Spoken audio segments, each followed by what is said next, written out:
de agbendinami et mi de dogbe ne mi kapopo siam la peto Yesu Kristo pe encore me bena nyawo mi ape to senu mi ame onkupo no ne aso juro musike ma so do jiji ne mi gbe ne kudo epome ata mi le pompo kudo pome ati leke pome lelo leke pome la noro nkawe no na pome amo do dasike kuna pome o tita mi le dengle kudo so kale meke ba na vifi tita nyabawo mi awe to senu pe mi ape onkupo no na Mexico ojila sende gomera mi adogbera ma un se katato amesi ojifo kula nigbara mi do mi da pe gan no la boba na be mi ba gera pa gbodo me kakan keke ame ni baba le tepe siala ma u gbagbe apena o ya ba ma tia ba mi ka fu mi do nko gare jire Yesu Kristo do come la be wo shi nu senle e we ba na be na technicien ple nya ka tala mi le agbe mi so ape gada no mi ponga po siame be na ba no mi apetiti na aba honu sianu adose aba kplomi gbogbo kokko didi na aba kplomi e na gbere to yin lola o fisha fisko lela gbogbo kokko na bo asende gomle Yesu Kristo go come papa gbogbo sikera be agere ayabara mun same be na to yin lola ma sende gomla papa mi pe Yesu po huna o e mi to no be kaba wa pe no pe mo le te pe sia yeho ama o site e na na be o dola o fisha fisko lela wa sende gomle kudo pome anti eye pome ko do anila na su paradiso na ameshame le Kristo Yesu Kristo nya de na pen come amen amen enyo dambe ale musipe ko npo kuro nyonu pe dodation ti la ya le ko fu ka ko siame ma jiji la do de vieux tochame akpe kaka emi da pe na ma uke na be na mo npoko si agasumi asi egbea ya plomi ba te pe nyu to do ami nyu to be mi aga yi edo aji mi le ponu poku do po meke ma unto do anyi de ento be kpo de muji ma wa edo po me anyi do ento be kpo de muji sigbe ma u eto ma u gbogbo kokwe ma u via eso ma edo na o mi ponu po sava ikuro do o fifi ado va tros do da sina amesiame ke la wo etoa ela so ko ma ubi nkonti ye mi ponu po kudo po me fofo be do de asianti leke be la wo ebe doa ela no ma utepe le ebe po me ame ye ela je ma un ela pere ma ela na be na ma ube dodoa ela no yeji eye mi ba le mi le ponu po kudo nyonu obe do da sinti mi akpata mi nya na be na kokoko gro na be nyonu no bobo wa dokui na wa sron wo wa nto wa sron wo munye nya ko be nyi o eke nyonu la bobo ento dokui na sron ye la so ela wodo po me amia do da si oka ne leke la bobo dokui ye be la wodo ela so dokui so na do wo wole po me ame eye ji mi je gome emi la le popo egbe ne mi agbon pe a mi me do tepe amadrin tutu gban tepe amadrin emi gbon be na mi to te do kolo se to pe agbale ta ton pipi wo yin aji emi gbon be leke nyonu la bobo edokui na ento esuando ye leke be la wo ebe do da si ale po me amedo mi gbon be na dokui bobo wa mu gbe eyan lele do eduo ekola le nya do dua dokui bobo mu gbe o dokui bobo ele pepe wa eyan le kola le nya do dua le po me ame ele bebede emi gbon be tutu gba nyonu adola doje si dola doje si eto tete ke ma un to so na esun ale po me ame ene doje si ela hwe so do edokui me be na ma un to so eto tete so na yesun ela do bubu esuante ela do esuando ji le lonu fame egon na ma unto eso tepe wa so do so na esuale po me ame ta nyonu edola doje sinu ela hwe kudo jijo kudo lonu fa emi gbon be vegwa nye be na nyonu edola no do pe ke ela demona muso alo la pe de muso anti be na ela te poeta ela te chueji denye be na ameke lengwa ne nde gbana ela hemona enugbegblea ta nyɔnu aɖewo la nɔ gbedome na srɔ̃a teƒe ke la kpe ɖe srɔ̃a ŋuti ye esrɔ̃a la te nye kpeɖeŋutɔ alo ela te kpɔe ta ela te kpɔe ta blibo. Etɔ̃gɔa nye be nyɔnua ela nye ame ke dona srɔ̃a ɖe dzi edona srɔ̃a ɖe dzi kana fu srɔ̃a dona ŋusẽ gblɔna nya nyuiwo nɛ munye bena gake mee amea kafla gbe ɖeka ne gbava na anyi la va lé wo ma lɔbɔ anɔ gblɔ be amea lekeleke awo esrɔ̃a la nye ame ke gblɔna nene be nuwo nɛ gbe sia sia gbe enu nyuiwo ke kpɔna le ŋuti enu nyuiwo ke srɔ̃a wɔna nɔnɔme nyuiwo ke be wɔna alɔ nyuiwo ke be dena ɖo ɖa egbɔ nyɔnua la ɖo gblɔ nene be nuwo nɛ gasia game la no se ɖe tome nene be nuwoa edona dzidzɔ na ŋutsuwo ela nye kpe ela no do ŋusẽ ela kpɔe dzi ela kpɔe gbɔ bena ne srɔ̃a magbɔdzɔ o kaka ele kpɔ nu akpa ela trɔ do ŋusẽ mi le gblɔ be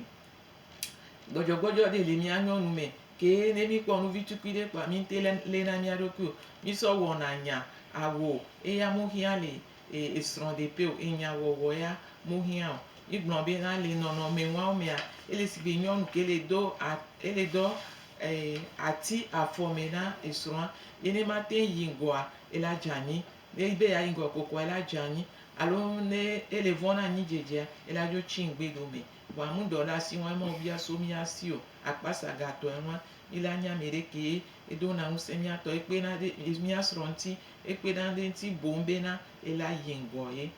ye mi gba le gblɔ be le ewɔ mea mi do la no do asi xɔxɔ mia srɔ̃ ŋuti edɔ be nyi na mi ano do asi ano ne asi xɔxɔ gã ɖe ano kafui nu ke wòkpɔ be nyo kɔ agblẽ gbatɔ te be ava gblɔ gbegblẽa yo eye ne òun le wɔ eŋuawoa ole gblẽ nu le wo ŋutɔ ɖokui wo ŋuti woɖo la kpɔ egbɔ bena wòma tutu srɔ̃ ɖo ɖa ihe nu alo wòma tutu srɔ̃ ɖo ɖa ebe agbalẽŋlɔla gã gbɔ parce que mi nya be dɔ ɖe kpe mea agbalẽŋlɔlawo nɔna mia srɔ̃ ŋuti eŋutia mi la wɔ siasia bena mia ŋutɔ mi la wɔ dɔ wa wonye agbalẽŋlɔla ke le ŋutia ye la va wɔ edɔ wa ava gblɔ nu ke be nye alo leke be nya kpɔkpɔ leke be wɔna edzana gbagba ɖo ewoe la gblɔe ta eŋua enegɔa nye bena wola no do asi xɔxɔ srɔ̃a ŋuti gasia game atɔ̃gɔa nye bena wola nye nyɔnu ke edze tugbedze sɔwu nyɔnuwo sugbɔ aƒe tugbedzedzea le gota ƒe mie keke na bena ŋutsua ewo be tsã motsa me bu o ewo be tsã ta wola mi la wɔ siasia bena mi la no nye nyɔnu ke dzɔ tugbedze wu gasia game le miabe srɔ̃ ɖeƒea na mia srɔ̃wo eye mi la no kpɔe gbɔ bena bɔbɔenyenye la nɔ mia si egbe vivi ɖewo la nɔ mia si edzidzɔkpɔkpɔ sɔŋ ye nukokoea ma vɔ le miabe ŋkume o mi la no nye ahoefa na mia srɔ̃wo gasia game ahoefa be dɔa mi la no wɔe tsã ye mi gba le gblɔ be le ŋua mea mi la nye amedzroxɔla gasia game ye nyɔnu ke kɔna ploploplo ye awuyaya le eme ebina wɔna dɔ ye ewɔna tsatsakplikpa le enu nyui wɔwɔ me adegɔa le nyi bena mi gblɔ be ame ɖe kpekpe mu le ke hu yeye le aƒeme ne vɔa ye la gava yi kpɔ ame ɖe be hu gbegblẽa ye be la gba no le ŋkuvi ɖe ŋuti o ebe hu yeyea esu nɛ xoxoxo ta mi la no nɔ yeye gasia game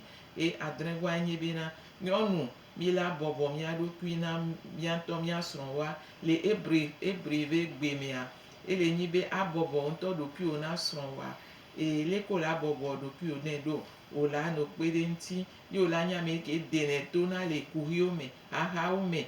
ano nye ame ke la no de to agba kpekpewo me wola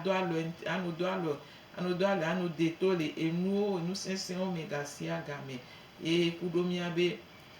enunanawo ke Mawu na miabe ŋusẽwo miabe nunya miabe ŋusẽ ke le mia sia Mawu sɔ na mia ye la sɔ no kpe ɖe eŋuti ye nuke nye ɖokui bɔbɔa ke o egba nye bena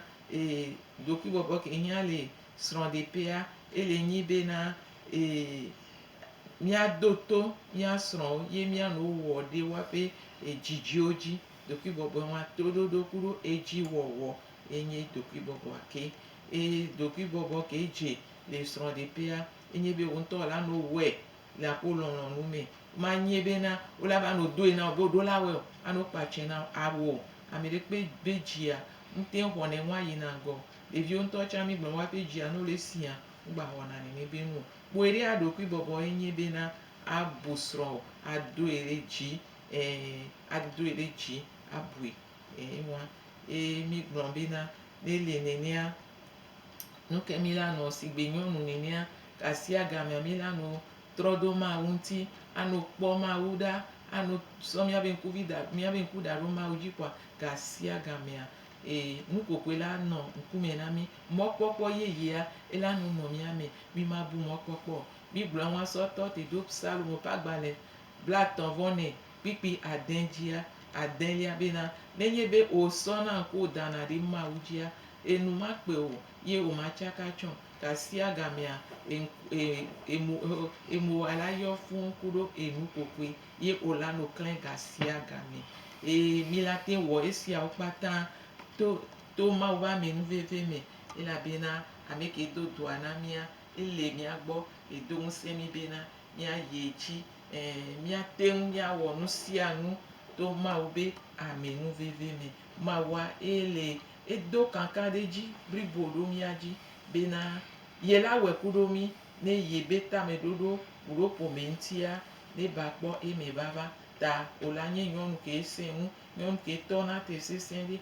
ontocha ola no do mu sen do kio ola de mobe ma wunto ela no do mu sen ye olanye nyonu ke sesen ke to te nwede ke te nkpenado eswanti olanye nyonu ke ekpona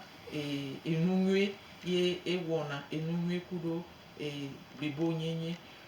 nyɔnu ke dze mawu lododo pe agbale wene kpikpi gba gblɔ na mi bena nyɔnu adam dzela nyɔnu si dzedze le sia enye nyɔnu ke tuna ŋutɔ be ahoe gake nyɔnu ke si dzedze mu le sia ŋutɔ sɔna ebe alɔ sɔ gbana ahoe ke ŋutɔ tua wa miawo ya ngba ve me na mi neneo egɔn bena musu ke ma ujibe la nia miawe la kpere nti ye ela nye musu ke ma unto jibena e ba nyele anyigba ya ji ne mia ro pe gbo bena ma to te be ne jani emi akwe o ne jani ke ngbe mi aba no gbon be leke a o emi po be le gbojo kwa mi la so nti kaba bena mia dohun sen afun esite agba dohun sen bribo ele mo patanji funu ye musugba hiana iswa so we wa da nyɔnu amudola nye gbɔdzɔgbɔdzɔ me mudola nye ameke musɔna dele me na me ke bom edola seŋu anu sɔ dele me na esua gasiasia game ma wa ihia edɔ wa blibo so mianti enti mi dola tsɔ tsitsi ke mawu be tsitsi mi la tsɔ le mia be esrɔ̃ de peo leke mawu le kpɔ srɔ̃ o ɖoa nene o tsɔ la no kpɔe wa leke mawu le kpɔe ɖoa nene o la no kpɔe wa òun ɖo la va sɔ tsitsi yibɔ asɔ no kpɔ srɔ̃ o ano kpɔ no yibɔ o eke mawu le dzi be atsɔ eleke mawu le kpɔe ɖoa ye o tsɔ la no kpɔe nene ye o la sɔgbe bena ano kpe ɖe ŋti ano kafu ano do ŋusẽ o la no kpɔ ebe teƒe nyuie enu nyuiewo ke le wɔa ye nye eko la no kpɔ sɔwu ye o la no sɔ do dɔwɔwɔ me o la no kuku tri ano kuku tri nyɔnua kutri ku la ebe nyi o la no kuku tri gasia game ano dzi nu yeyewo gasia game ano trɔ asi le ahoea me ŋti ano sɔ susu yeyewo sɔ va egɔ̃ bena enu yeyea edzɔna dzi na ame sia ame ta edɔwɔwɔa eku ɖo nyɔnu ŋti blibo gasia gamea enu yeye ela no va ano de to le exɔa me emi ye dzi mi le gblɔ bena sigbe nyɔnu nenea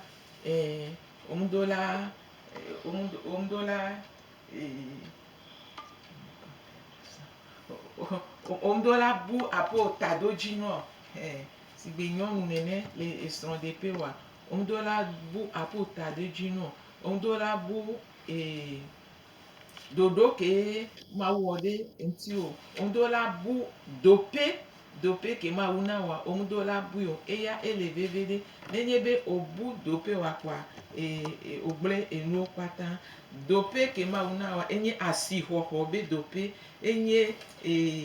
asixɔxɔ blibo be dope enua ŋutia lododo ƒe agbalẽ gblɔna bena ame ke kpɔ nyɔnua ekpɔ nu nyuie kea dope wa woɖo la le veve ɖe enua ŋutia ezi dzi wo bena ke ŋgbɔ la va suƒea ye wova do tsã vɔa dodo la nɔ wo ŋutɔ asi wò tame ɖoɖo la nɔ aƒo srɔ̃ɖeƒea ŋuti etame ɖoɖo kee dzi wòtɔ te ɖoa ela kpe ɖe ŋuti wo bena wola te no de zɔ le esrɔ̃ɖeƒe wa ga sia game ye ne wòwɔ taɖodzinu wa vɔa ko va doa ɖoɖoa wòva do vɔa ne ŋkeke le yia wola gba no trɔ asi le ŋuti wola gba no trɔ asi le ŋuti mɔ enukpɔkpɔ de ŋgɔ do la nɔ asi o kuɖo aƒo esrɔ̃ɖeƒea ŋuti kuɖo aƒo srɔ̃ɖeƒea ŋuti eye ne vevetɔa ne mi va le wɔ epepewo ye ɖeviwo tsɛ wova le va vɔa dodo la gba no trɔ mu nye gbeɖegbetɔ ko sɔ va dzi ko la nɔ susua la gba no mu kpe kpa dodo la gba no trɔ ye taɖodzinuwo tsã wola gba no yi ŋgɔ ye sigbe nyɔnu nenea adamde la ke mi nyia ne taɖodzinu nyuie le asi wò kpɔa wola kpɔ bena enuwo kpata ela no yi ɖo dodo nyuie ɖe nu enuwo kpata ele míabe kpekpeɖeŋu be edɔa ŋuti eŋutia míabiɔ sigbe bena ke ŋgɔe wola yi edzia ɖe wola yi srɔ̃ɖeƒea dzi ye be la no nyua ɖe taɖodzinu ke le asi wò taɖodzinu ke le asi wò ye ke wòva do vɔa ɖe doɖo ke wòwɔ ɖe esrɔ̃ɖeƒe wa ŋuti o doɖo ke wɔ ɖo esrɔ̃ɖeƒe wa ŋuti o ye ke ɖeviwo le si vɔa ɖe susu kɔ le de bena wotsã wola nye edɔwɔla kuɖo srɔ̃wò le ƒomea me o ne eva ve na me bena susu ke míami sɔ va alo ko dze gɔme ye mi ame eve pɛ ye ŋusua ele wɔ ɖi kpekpea mi tɔna te ɖe dzi mi gba va buna bena o leke ŋtsã ma o ma nyi dɔwɔla kuɖo srɔ̃ nyi o ne gakeme ɖeviwo le va le si vɔ ye wotsã wogba le sigbe leke wòle sã nenea eva va na me bena enu va tina kɔ na ŋusua ye ana gba va le kpea mía ŋutɔ mi nya nuƒoƒoƒowo etona vo nɔnɔmewo etona vo vivisesewo etona vo ta sigbe nyɔnu nenea wotsɔ wo do la nye dɔwɔla kuɖo srɔ̃ le aƒea me le ƒomea me ye etsã ele kpekpeɖeŋua ŋuti blibo ye enuwo ela no nyɔ vivisese la no nɔ ƒomea me ga sia game wotsã wo ma gbadzo nye agba sigbe ɖeviwo nene o eya mu le kpekpeɖeŋu me o ne wo la va kpe ɖe ame ŋutia ne ŋutɔ gbadzo nye agba kpɔ be kpekpeɖeŋua ebe gɔmeɖeɖea ŋgba le eteƒe o eŋutia no be míava kpe ɖe mía srɔ̃ ŋutia mi la kpe ɖe wa ŋuti kuɖo vevetɔa míabe leke zãzã leke wɔna ɖoɖo le esrɔ̃ɖeƒe o ƒomea me ɖoɖo ya eɖo la sẽ ŋu na mi awɔ ɖoɖo nyuie ɖo esrɔ̃ɖeƒea ŋuti bena enugbegble manɔ funu o leke wola zã nuwo ɖo ɖoɖo nyuietɔa nua leke wola zã nua ɖo ɖoɖo nyuietɔa nua ele veve ɖe egɔme bena ne wògbe le zã nua ɖo ɖoɖo tɔ nu ye alɔwo ete le kpe kaka na ɣletia le vɔ ɣletia le vɔ kpoa mkpɔ be wòle kpe ɖe ŋuti gbogboe wa woɖo la dze agbagba bena wotsã wola no wɔ ŋɖe kokoko enua ele veve ɖe ye nenye be wotsã wòle dze agbagba ye wòle wɔ ŋɖe kokokoa ena be enuzãzãwoa wotsã wola kpɔ veve nɛ ye wòla nya leke mi la zãe ɖo ɖoɖo nyuietɔ ŋu bena mi ma va no se emɔ dzi alo ava no se mɔta ye tikatika alo dzidzɔkpɔkpɔ magba no nɔ ƒomea me o etɔ gba nye bena mi do la do edzi nyuie ɖe edzi ke mana nu nyuie enu ke le dzime na enye nu nyuie kpoa woɖo la mɛ wòma sɔ enu nyuie ke le dzime na wa sɔ da ɖi na wò ɖeka o enu nyuie ya ke le dzime kpoa woma nɛ wòma nye aŋɔkula na wo ŋutɔ ɖokui o wòle ku aŋɔ srɔ̃ o wòle ku aŋɔ viwo wa wo ŋutɔ wòle ku aŋɔ ɖokui o wa ame ɖewo no kpɔe kpoa wosɔ wla da ɖe o kpakpa o so o le wle dade o le ja so ba yi fike o agbe wa ngba la fi bu so fi o but ti aye wa o le yi kaka na yesu gbe baba yo le ko àwọn roku wa o le wo nu veve ku do ku o o le wo nu veve ku do so o le wo nu veve ku do ku o àwọn kuku ya mu do la no pomeme o ami de la no po esigbe nu ke mu le enya ke le gba enya veve mu le gba go mi mi le do ame ile do ame ne ma uso dade gbo wa eso dade na pome apata sigbele ke ma uso dade musu agbo eso dade na pome apata ye ameke cha ehun na lo so wa funu ye ma ugba ko na de ji so pe denye be oyo so to so le wula be musu apela so nova ya yira wa ga ke me o ya wa ma nya meke ku na ngo le doda istron alo view alo pome amio eke ma uso na ucha kwa so eva ye mi la no pe asikwa ela nyonto ede cha ke mi la gba gbon be na ula no ko motata so ma gbo so gbogbo ko ko gbo ela ta mo na sigbele ke mi le gbon pepe a munye pome ole nyon no mu kuna ngo so vana voa odola ohiama gbogbo ko ko ebe afodope do afodope yo la we do nu eto anu be na o nto ma no we ku do jibibi o ma no we ye la ve o egan be gbogbo ko ko ele plota o la no we kudo ejifa kudo gbogbo ko ko ba me poplo kudo nunya kudo si jeje ye o la po be o cha igbale fanu ye o la nya me ke je na nu ye gome gasi agame anu jagba be ajende gome ajenu ye re gome nwa ona na be na pomia ede na ngo ela no yingo ya me si ame la no po jijo le pomia me o le nyonu adengwa le nyi be nyonu odola nye ame ke ji na pomia be nyue kasi agame o la no ji esron be nyue o la no ji edevio be nyue no le ji esron be nyue o to o le ji doki o be nyue wa egombe na o la nye nyonu ke fana nu nyue kasi agame ye no le fanu nyue gasi agame a o la no po jijo be na o la no nge nu nyue cha gasi agame ya ele vevere nto mi la nye ameke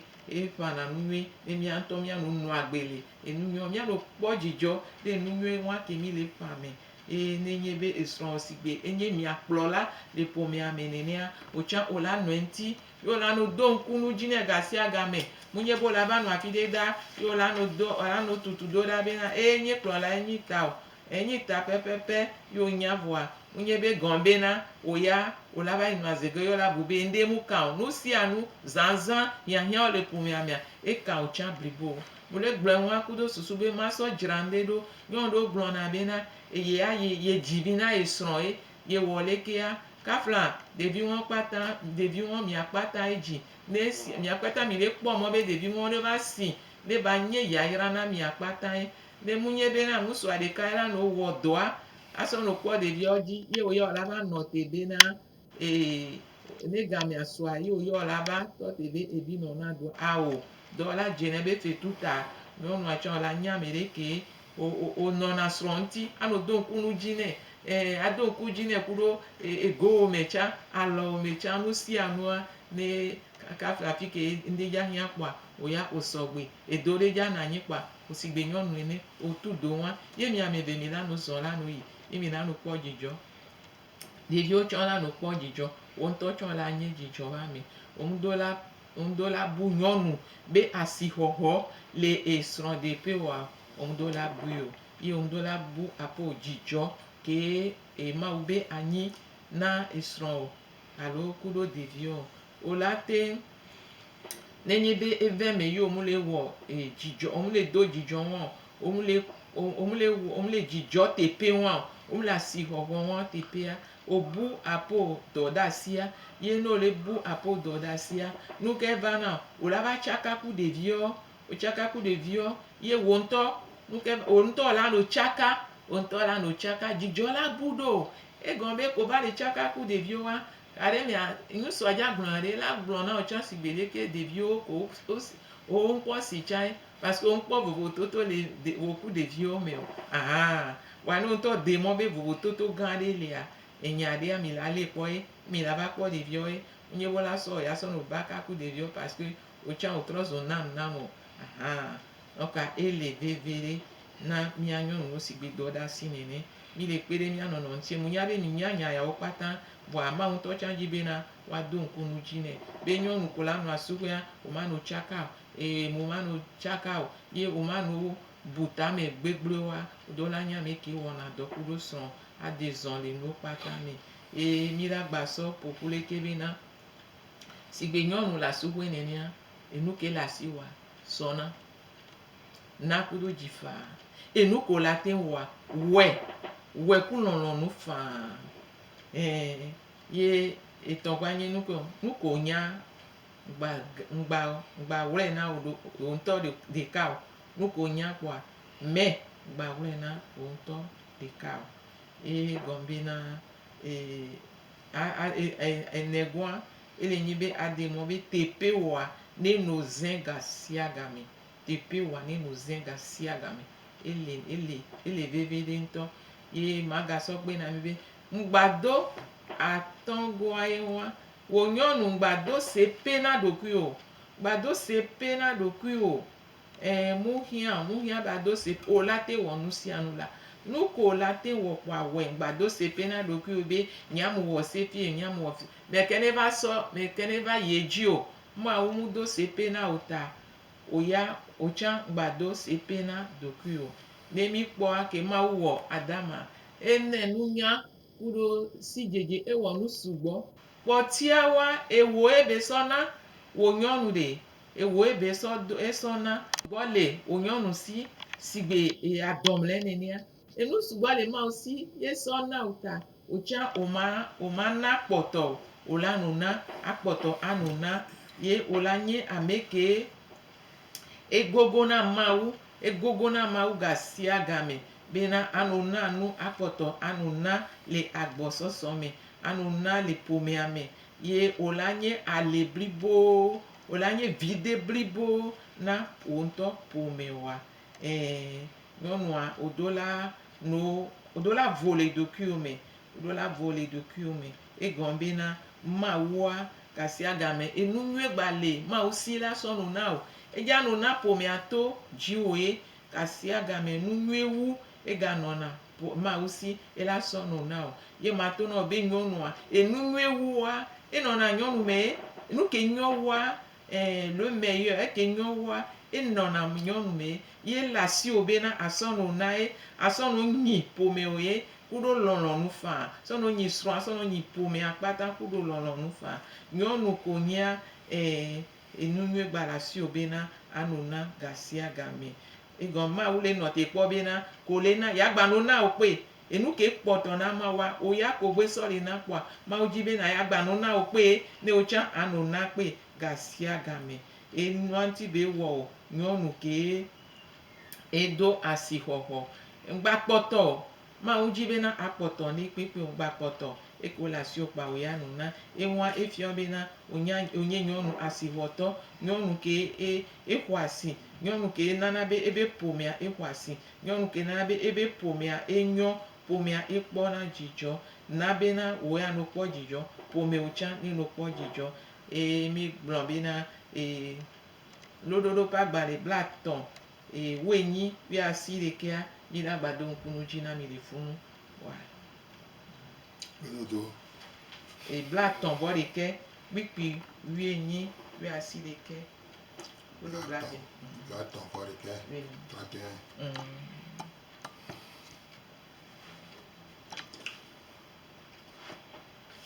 Somme katã lododo agbalẽ blatɔ̃ vɔ ɖekɛ kpikpi woenyi kpikpi wiasi ɖekɛ kpikpi blave blatɔ̃ vɔ ɖekɛ woenyi kpikpi woenyi kpikpi woenyi sɔ yi le blave alo kpikpi woenyi edze asi be yeƒe atsitsatsa nyɔ eƒe akaɖi metina le ezãme o eɖo asi ɖa léa afi si nu wòɖoa ɖetifu ɖo eye eƒe asibiɖewo léa ke edoa eƒe asi ɖe hiãtɔwo eye wo kea eƒe abɔ me na ame dahewo. Amen. Amen. Kia mia nyɔnua magblɔ be mi le si gbe bliba agba nene alo enua ava grenier enu nu vɔna le mia me o. Ta mia ŋutɔ mi gba do sepe na mia ɖokui o. Mia ŋutɔ mi gba kpɔtɔ da ɖi o. Mia nona egbea ke ɖekpe ke Mawu sɔ na mi gbe mia nona kaka va na gake me Yesu la trɔ va mia ba si xɔxɔa ela no yi dzi la gba no yi dzi kpe ta Mawu ne yra nyɔnuwo lo. Enyo gamiasu mia hu ka ne dodinɔlawo 93 04 38 38 93 04 38 38 blasi ɖeke vɔ tɔ̃ na leke ene bla tɔ̃ vɔ nyi bla tɔ̃ vɔ nyi blasi ɖeke vɔ tɔ̃ na leke o ene bla tɔ̃ vɔ nyi bla tɔ̃ vɔ nyi mi le radio JVA radio de l'évangile et mi le et ne nya ɖe le asi o. Allo me kayo fi kayo mi so. Bonjour, Pogbe Divire. Aha.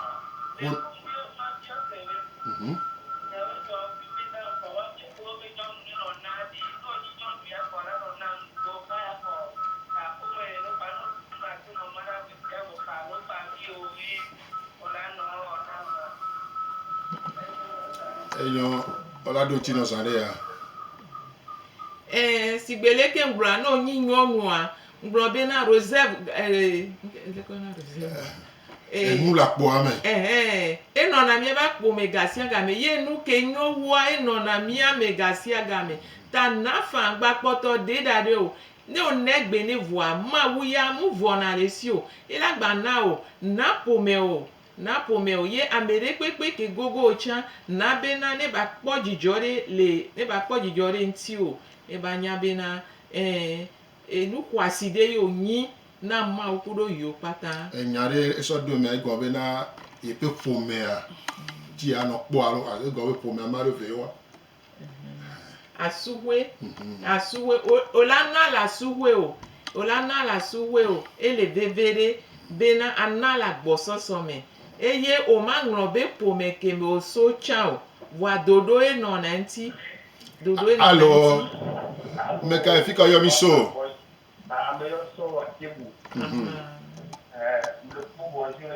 Bonjour. Amen. Maman m'a dit que le blanc ou doit le dire sous bouton matin. Et le souvenir pour aller qui me fait à Yao doit le dire sous matin. Après ne ma. Mais ni pas non de faire à tout le tout radio va dire là le seigneur wa la ni du jola ni. Ma baba mo po nde kulubira abia e de fudire. Yan mo bele ni le ma kuma plan de fujo be ma da de so ni. Oh. Yo, if you say go me nyare. No, ya que mamá por maté a o to le ni chi. Yo, mo gbogbo ko pe la pere nti o. Amen. Maula gane mu ya ke. Amen. Ani le bo so le agbalon na ko se o wa le so. Amen. Akpe kaka. Yo. Mawu ira o nga bu mo popo o. Nyɔnu ke Mawu la na wa Mawu gblɔ be nyɔnua enu nyuie be nyi ne do gbe ɖa na Mawu kɔa Mawu la sɔ trɔ zu nu nyuie le alɔme nɔ. Yesu Kristo be ŋkɔ me ŋusẽ le Mawu si.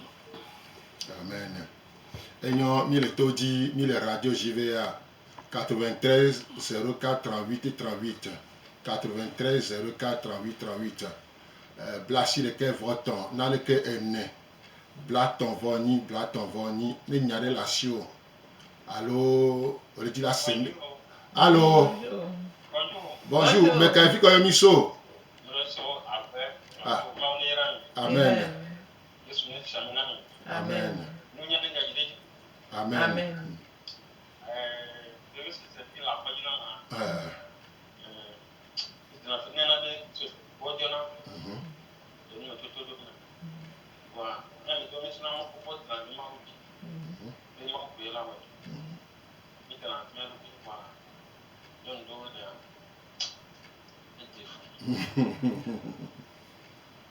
After you think it's on.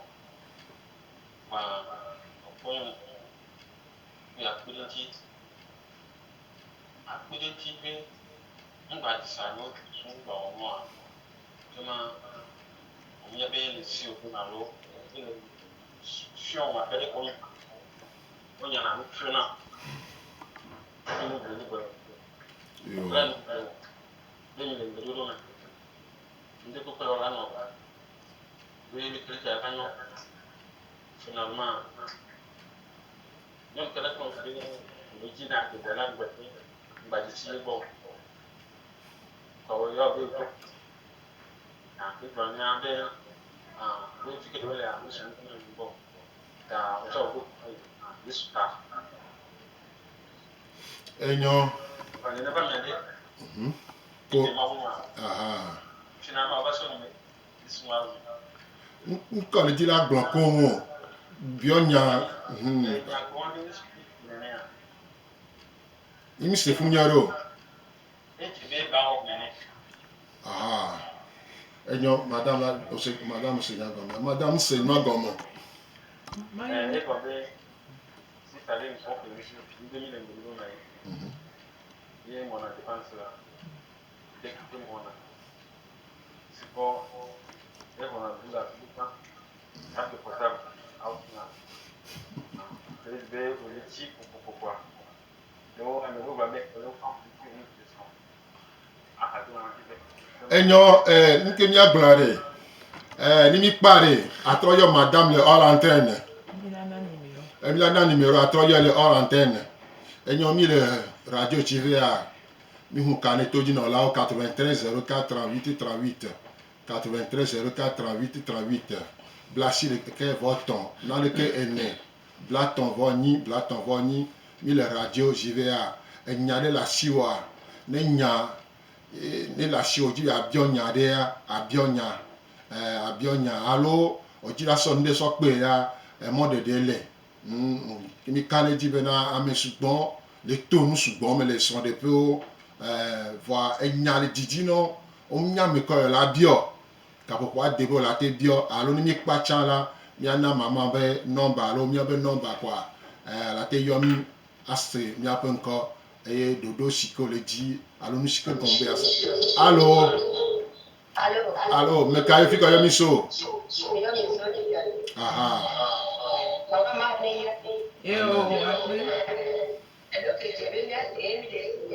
ajolo mo agbo vire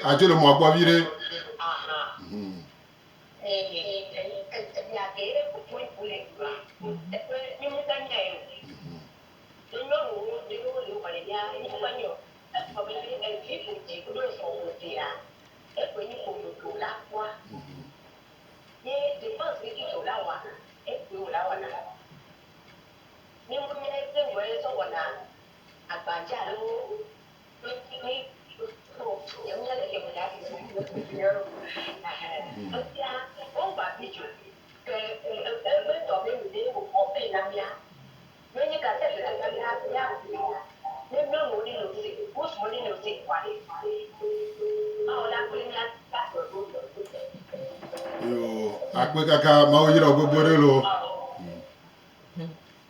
yo akpe ma o yira o sigbe ma u be ta me dodo a enye be na ke mi ba so gbe kwa mi ba be mi akpede mi anono ntie enu ati ma u ma doda si o ma u mu do ebe na amede kaila we o le mi po ma u a kudo gbogbo koku kudo via e wona no patan dodu nene ma u jibe na kpode nwa ne ba no pomeme ta emanu amisia me kudo ebe doda si yeno ova to yigbea omudola we akpare ka o la we briboe o ma vona wowo yo ma vona nana o le won ma ube dodo nu ma ube lonlonu taya ma wan tola no we toji o ye ma ula no na pe ova gbleme ke o le do nu anya bo le do esugbo o le ja nge sugbo ta ngba vona enunwe dodo nene o la ba nge sugbo chanwa eye munye wo sie enu ale o ma u sie leta o ya iso da lo me na ba du ekwa tati ji o fan kudo apollo no nu fa be ma wu ne we to ji o dedi ma temu o chon ta dedi me ga temi anwu le nu mi owo le mi abe sron de pe ame o e mu le gbon wa be mi gba na poto chon mi no na ele ma o si la gbo so so mera ma wa mu vo na le si o e wo ko le na pe a ma wu la gba no so e la gba so no pe na ba no na e gan bo le wo ma u be dodo nu o le do jijo na mede o le wo yin na mede o le do to to yo le wo de jita e to la gba no we to ji o ta mede pepe ngba von be na nya soro yin mo le ole kia enti le kia awo munye adika be te pe nye soro de pe o alu munye didodo te pe nye soro de pe o cha ko o kwa we ke ma so da lo me no kwa we kudo ma obe amenu bebe ye ma unto ele janu na we ya pe ele janu we to ju pe nomba siketi mi ayomi le ni 93 04 38 38 93 04 38 blasi le ke voton na le ke ene blaton voni bi le radio jirea ni nyale la sio alo dase di dire la sio so kuro o son de pe ale ko wero e enonyo e baba le senya agbe la e ba doji jono chamere gben si abena enyi musuwa e ke senyo no menya la ebe woto le ji tutu to e mekani be sende gome o tia o le toji ni nyale la siwa deregbo alo na biomi la ate biofa mo de dele ye mi gble mi le gble be ma wu to le we to mi aji amede ponu pova yi leke o le we doa nene enu la nu nyo na o pe won la no jireji ye no le jireji a o ma nglo be po meke mo so echa ele vevede parce que wa we na be ovado funu egbe da ma wu ni pere mi apata mi anti mi asende gome be na mi anye eji wowo allo enyo ekpoto mi ji vi suere po poto mi ti ame vere kwa mia aso mia tuka mi le toji 93 04 38 93 04 38 mi le toji te yofa nya bio sele la siwa agbe nya se mi le toji